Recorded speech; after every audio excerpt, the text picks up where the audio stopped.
We started this with no sugar because we think, first of all, we have amazing milk. There are only 3 fresh milk farmers left in North Germany. All the rest is like extended shelf life, half burnt milk, and this milk is from Broden. It's an organic village outside of Berlin with amazing products, and I'm not so familiar with Demeter rules, but obviously they feed the cows differently and treat the product. And so this milk is naturally sweeter, we find. Also we don't burn it to death. We never go past 60 degrees when we steam milk. And we think like it caramelizes a little bit more, rather than burnt milk that has less of flavor intensity. So we believe that this milk doesn't need any sugar. And at the little barn we started not giving out spoons to break habits. Because when we give the spoon and give the sugar in front of people, they don't taste and try, they just heave it in because they know I need 3 sugars. And so we took away the spoon and then we're like, oh, where's the spoons? And we were like, try first. And then you get the spoon. It starts a conversation with the barista about taste and flavors and blah blah blah. If you know your customers and they come every day and they have tried, of course you give them the spoon automatically.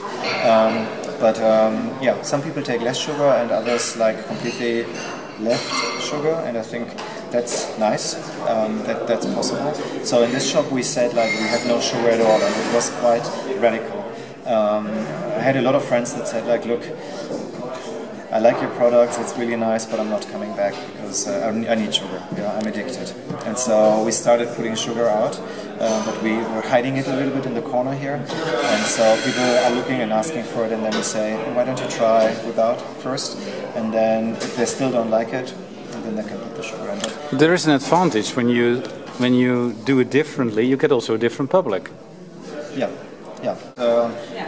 Then again, you know, I'm here every day, 7 days a week, like from morning till night, and I also want to be happy where I'm not just building something to generate profits and stuff like that. This is really for me to be proud of and to be happy. So this is also a space where I am, and I wouldn't like it to be like super noisy. We had the BBC 4 here, the Radio 4. And they were interviewing us here, and then they went to a lot of like young families living very near here, and so there are a lot of coffee shops like full of screaming kids and music and this and that, and which is fine. But he went here and then to a children's coffee shop, and it was like an amazing noise level suddenly, and so. And then people can choose. I'm a big fan of specialization. I think, for example, we don't have soy milk. We think if people have an allergy, they should not put anything into the coffee. And the soy milk has a very intense taste. We keep looking and looking and looking, but still we find that we can't really find good soy milk that is very kind of like neutral in taste, so the coffee can shine. But if someone would say like, look, I'm doing a soya milk coffee shop next door, and then another person would say, look, I'm doing the best sugars in the world, then suddenly the marketplace is a lot more interesting, because for us as a consumer, you can say like, oh, today I'm going to the soya milk guy, or tomorrow I'm going to the sugar lady, and things like that. I think like offering everything to please all tastes, for me, is a bit boring and leads to a very bland and boring marketplace. I would much rather walk around and find something really exciting. I always bring the story from Oma Gerkens, which was like the baker in my home village, actually near Holland, at the Lower Rhine area. And whenever she had fresh Brötchen, fresh rolls, people were queuing out the door, like really, really nice rolls, not that sand and air thingies you get for 8 cents now in these chains, like proper bread. She died. We got a doner kebab shop instead, and no one is queuing anymore. I'm just like, everything is like the same, and it doesn't attract people. I think the only way to bring quality back into cities and not to have like huge chains like occupying spaces everywhere is to specialize and then just take a risk and reduce your menu. and focus on a few things and make them really, really good. And then maybe you have a little bit less business in the beginning, but over time a lot of people come because they know you and they know, oh, this is the guy where I get the carrot cake, or this is the guy where I get the filter coffee, really, really nice. So today I really want to drink a filter coffee. I think it makes you clearer and more defined. So as, oh, I hope she doesn't fall. Your camera Sin is making a split. She's a dancer as well, so oh, yeah, she can handle it. I'm very worried about I hope no one comes in. the door opens to the outside, so she's safe. Yeah. Very good. Yeah. What? Yeah. So the roasting, we started with an espresso bean, and we are learning. We don't want to change the bean like every week. We really want to go with the bean for a few weeks and understand it. And so the next level would be like to buy filter green beans that we use for filter coffees, and then learn more about filter coffees, and then we could go like salami, yes, bit by bit. So yeah, but we got very good resonance. Building slowly our base for regulars and things like that, so they come again. Just But what I hear in Holland, and not only in Holland, is that it's very difficult to make money only with selling coffee as a drink. yeah. Is that also the reason that you started roasting? Or is it more, I like the coffee where the coffee is served, I like it close by be roasted because you lose quality? Well, for me, starting to roast is because I had nothing to do with coffee before I opened, and I was actually baking the cakes, and Sean, the guy who works with me, was doing the coffees, and I was like, suddenly a door opened, and I felt like, wow, this is super interesting, especially the people and the product. So for me, going into roasting is more understanding coffee better and put another layer actually into this coffee world. But also we were ordering more and more coffee, and the transportation was really an issue. So for us it's also being able to have things fresh and always here locally. That is the main reason. This particular location here is very, very large. So this location I think would find it difficult only to have coffee. Yeah, you need a contributor to the rent, and that will come from the roasting. But alternatively, we can also have, like you see a lot in Australia, a fruit coffee concept. This is what I did with the barn, but very small. I always felt in Berlin you get either the coffee is okay or the food is good, but never both in one. And so what we did at the barn was to make coffee as good as we can, but also to keep the food as fresh as possible, and handmade, and then all the cakes with the recipes of my mother and all that, and fish sandwiches and sausages and things like that. So, no, I think specialty coffee comes with a very strong labor intensity and training. I think this is probably the biggest problem where people, when they start expanding, drop in quality.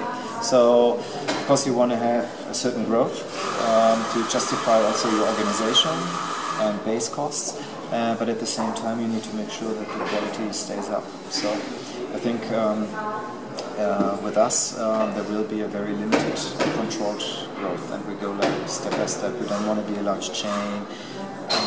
It will always be like local. I walk to work. I'm always near, and stuff like that.